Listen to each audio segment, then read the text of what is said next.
Hello বন্ধুরা, আজকে পুরীতে আমাদের চতুর্থ দিন। তো দেখো, সকাল সকাল রেডি হয়ে গেছি। আজকে একটু আশেপাশেই ঘুরে বেড়াবো। তো আমাদের একটা অটো বুক করা হয়েছিল, সেই অটো করেই আমরা আজ গুপ্ত বৃন্দাবন, মাসির বাড়ি, পিসির বাড়ি, 108 শিবের মন্দির এসবগুলোই ঘুরে বেড়াবো। তো মেয়েও রেডি হয়ে গেছে, এখন আমাদের অটোও এসে গেছে। আমরা অটো করে চলে যাচ্ছি প্রথমে গুপ্ত বৃন্দাবনে।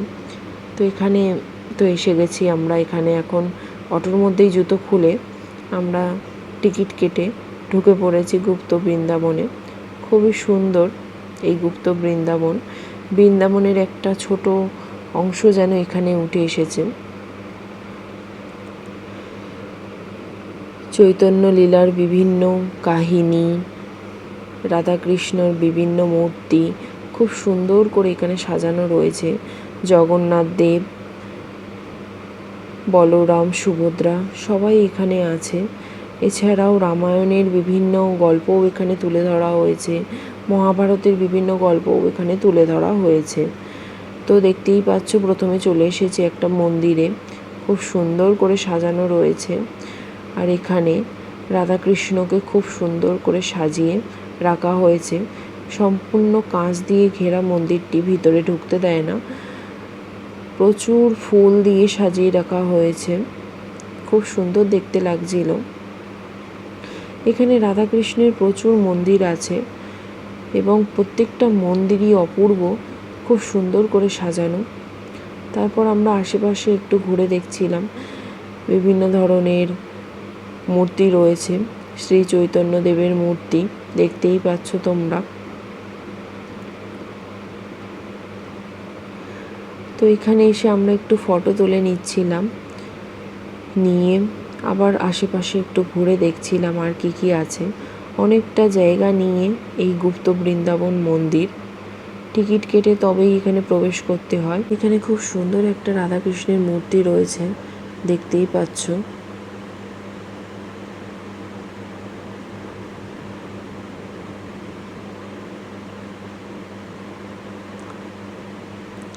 এখন আমরা আরেকটা মন্দিরে প্রবেশ করেছি, খুব সুন্দর করে সাজানো মন্দিরটা। এখানেও রাধাকৃষ্ণের মূর্তি রয়েছে। সেখান থেকে বেরিয়ে আমরা পিছনের দিকে যাচ্ছি। এখানে বজরংবলীর একটা বিশাল বড় মূর্তি রয়েছে। পিছনের দিকটাও খুব সুন্দর করে সাজানো, একটা কি সুন্দর ঘাট মতো রয়েছে। খুব সুন্দর সুন্দর ময়ূর করা রয়েছে এখানে।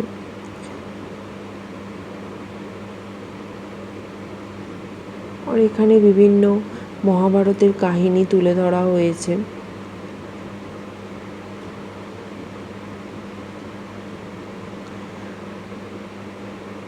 সবটাই নেট দিয়ে ঘেরা রয়েছে, ভিতরে তো প্রবেশ করা যায় না, বাইরে থেকেই দেখতে হয়। আর এখানে হনুমানও রয়েছে প্রচুর, দেখতে পাচ্ছিলাম। তাই খুব সাবধানে ফোন নিয়ে চলাফেরা করতে হয়। এখানে শিবের মূর্তিও রয়েছে, তোমরা দেখতে পেলে। এক কথায় খুবই সুন্দর। বৃন্দাবনেও ঠিক এই রকম রাধাকৃষ্ণের নানা মূর্তি সব কিছুই ছিল, আমি ঘুরে এসেছি তাই জানি। আর সেই চিত্রটাই এখানে ফুটে উঠেছে। এখানে গৌতম বুদ্ধের একটা মূর্তিও রয়েছে।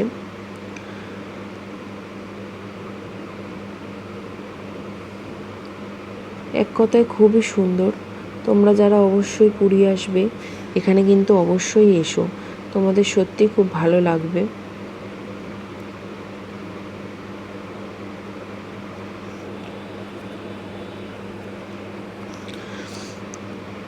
এখানে মা লক্ষ্মীকে খুব সুন্দরভাবে সাজিয়ে রেখেছে, দেখতেই পেলে। তো আমাদের গুপ্ত বৃন্দাবন দেখা হয়ে গেছে, আমরা চলে যাব পরের স্পটে। আমরা এখন চলে এসেছি 108 শিবের মন্দির দেখতে। তো প্রথমেই খুব সুন্দর একটা শিবের মূর্তি রয়েছে, বিশাল বড়। এখন আমরা 108 শিবের মন্দির দেখতে প্রবেশ করছি। ভিতরে ঢুকেই তো দেখি খুব সুন্দরভাবে একটা প্যান্ডেল করা। এখানে বিয়ে বাড়ি হবে, সেই উপলক্ষে প্যান্ডেলটা করা হয়েছে। শিব ঠাকুরকে সাক্ষী রেখেই এখানে বিয়ে হবে। তো দেখতেই পাচ্ছ এখানে খুব সুন্দর করে সাজানো হয়েছে বিয়েবাড়ি উপলক্ষে। এক জায়গায় বর বসবে, এক জায়গায় বউ বসবে। আর এখানে বিভিন্ন ধরনের পাখি রয়েছে, খুব সুন্দর সুন্দর পাখি। এখানে পুজোর বিভিন্ন ধরনের সামগ্রী রয়েছে, অনেকে চাইলে এখানে পুজোও দিতে পারে, আমরা দিইনি। এখানে খুব সুন্দর একটা মন্দির রয়েছে শিব ঠাকুরের, সেখান থেকে দেখে আমরা চলে গেলাম আর একটা জায়গায়। বেশ ভালো ভিড় হয়েছিল মন্দিরটায়, আর বিয়েবাড়ি উপলক্ষে খুব সুন্দর সাজিয়েও ছিল, সেটাই দেখছিলাম ঘুরে ফিরে।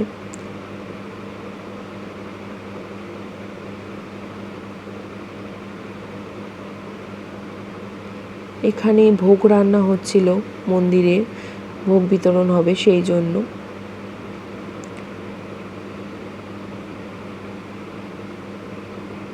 বিভিন্ন জায়গায় নানা রকম ছোট ছোট মূর্তি রয়েছে শিব ঠাকুরের।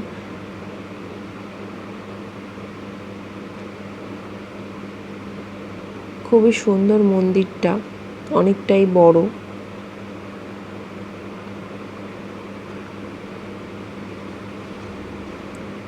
এখন আমরা চলে এসেছি গোশালায়। এখানে প্রচুর গরুও রয়েছে, তোমরা দেখতেই পাচ্ছ। এরপরেই আমরা এখন প্রবেশ করেছি 108 শিবের মূর্তি দেখতে। এখানে সব ধরনের শিবের মূর্তি রয়েছে, খুবই সুন্দর। আমরা ঘুরে ঘুরে এটাই দেখছিলাম, বেশ ভালোও লাগছিল।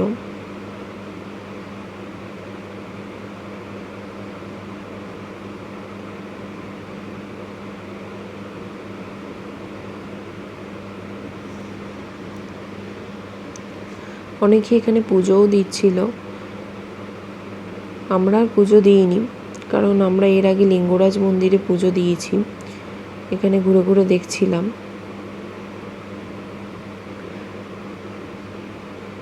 এছাড়াও নানা ধরনের এখানে রাধাকৃষ্ণের মূর্তিও রয়েছে।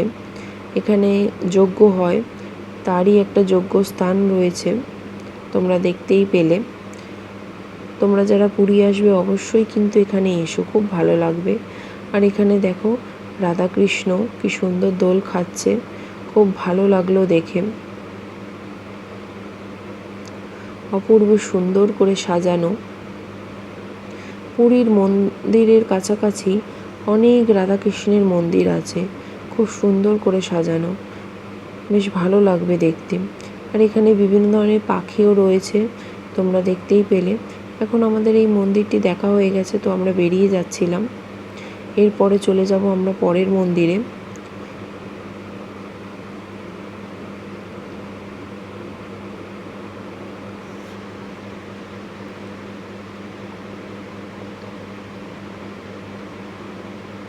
তো এখন আমরা চলে যাব জগন্নাথ দেবের পিসির বাড়ি। তো এখন আমরা চলেই এসেছি জগন্নাথ দেবের পিসির বাড়ি। তো প্রথমেই একটা বিশাল সরোবর পড়ে, সরোবরের মাঝখানে খুব সুন্দর একটা মন্দির রয়েছে, আমরা সেটাই ঘুরে ঘুরে দেখছিলাম। এখানেও টিকিট কেটে প্রবেশ করতে হয়। আর এই সরোবরে তো প্রচুর মাছ চাষ করা হয়েছে, দুপাশে মাছ তো ভর্তি, ওদের খাবার দিলে ওরা ভেসে ভেসে ওঠে, আর আমরা সেটাই দেখছিলাম। একটু ঘুরে ঘুরে দেখে নিচ্ছিলাম মন্দিরটা, খুবই সুন্দর। এখানেও অনেক শিব মূর্তি রয়েছে। আর যেহেতু বাইরে প্রচণ্ড রোদ ছিল, যথেষ্ট গরমও ছিল, তাই রোদ থেকে বাঁচতে তাড়াতাড়ি আমরা ছাওয়ার দিকে যাওয়ার চেষ্টা করছিলাম। জানুয়ারি মাসের শেষের দিকে এসেছি, তাও যে সকালবেলা এত গরম হবে বুঝতে পারিনি। রাত্রিবেলাটা ঠান্ডা ছিল মোটামুটি, কিন্তু সকালবেলাটা যথেষ্টই গরম ছিল। এখানে জলের মধ্যে একটা কি মন্দির রয়েছে, আর পিছনেও অনেক সাদা সাদা মন্দির দেখতে পাচ্ছি। ওদিকটা আর আমরা যাইনি, আমরা এই ধারেই মন্দিরগুলো দেখছিলাম। নানা ধরনের শিব মূর্তি রাখা রয়েছে এখানে। সব জায়গায় তো আর ছবি তুলতে দেয় না, তাই আপনাদের সবটা দেখাতে পারলাম না, তাই যতটুকু পেরেছি দেখানোর চেষ্টা করেছি। আর এই সরোবরে প্রচুর মাছ ঘুরে বেড়াচ্ছে, জানি না আপনারা দেখতে পাচ্ছেন কি না, কিন্তু আমরা চাক্ষুষ দেখেছি, বেশ ভালোও লাগছিল। আর এই হলো জগন্নাথ দেবের পিসির বাড়ি। একমাত্র রথযাত্রার সময় এই পিসির বাড়ি আর মাসির বাড়ি খোলা হয়, তাছাড়া আর খোলা হয় না, বন্ধই থাকে। তাই বাইরে থেকে দেখেই আমরা চলে এলাম। এরপরে এখন আমরা চলে যাচ্ছি জগন্নাথ দেবের মাসির বাড়ির উদ্দেশ্যে। তো যাওয়ার পথে পুরীর বিশাল মার্কেট দেখতে পেলাম। যথেষ্ট সস্তায় এখানে সবজি বিক্রি হচ্ছিল, সবজি ফল সব কিছুই এখানে পাওয়া যায়। এখন আমরা চলে এসেছি জগন্নাথ দেবের মাসির বাড়ি, কিন্তু এখানেও তো এখন প্রবেশ করতে পারবো না, সেই জন্য বাইরে থেকে দেখেই ফিরে এলাম। আর এখানে আমরা একটু ছবিও তুলে নিয়েছিলাম। তারপরে হোটেলে ফিরে দুপুরে খাওয়া দাওয়া করে একটু রেস্ট নিয়ে আবার বিকেল বিকেল চলে এসেছিলাম সানসেট দেখব বলে পুরীর সমুদ্রে। কারণ এতদিন পুরীতে এসেছি, একদিনও দিনের বেলায় সমুদ্রটা দেখা হয়নি, কারণ সুযোগই পাচ্ছিলাম না নানা জায়গায় ঘোরার চোটে। তো বিকেলবেলা সানসেট দেখতে আমরা চলে এসেছি। সূর্য প্রায় অস্ত যায়, খুব সুন্দর লাগছিল। অনেক এখানে স্নানও করছে এই সময়। এখন প্রায় বিকেল 4টে বাজে, আর দেখতেই পাচ্ছ আমার সোনা কি সুন্দর ঘুরে ঘুরে বেড়াচ্ছে। ও আমাদের সঙ্গে চুটিয়ে ঘুরেছে, ঘুম নাওয়া খাওয়া সব ভুলে আমাদের সঙ্গে যথেষ্ট কোঅপারেট করেছে, একটুও বায়না করেনি।